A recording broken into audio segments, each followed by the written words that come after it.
வேலூரில் அரசு பேருந்து ஓட்டுநரின் கவனக்குறைவால் பார்வையற்ற தம்பதி பேருந்தில் இருந்து கீழே விழுந்தனர்.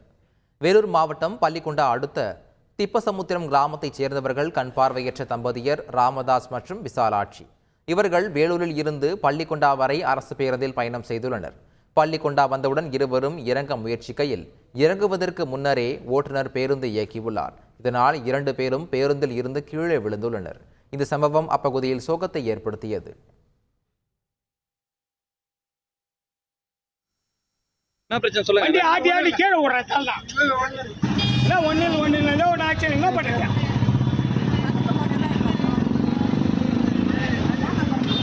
இறங்குற வண்டி எடுத்துட்டாங்களா? இன்னிச்சு இறங்குறான்.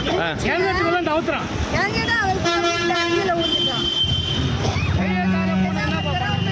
கீழே வந்த வண்டி ஏதாப்பட்டதா?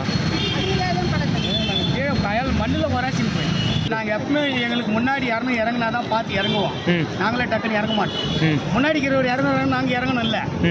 இறங்க நிற்கிதுன்னு தெரியுது இல்லை, அப்போ தான் பார்த்து தெரியும். செய்திகளை உடனுக்குடன் தெரிந்து கொள்ள உடனே சப்ஸ்கிரைப் பண்ணுங்க.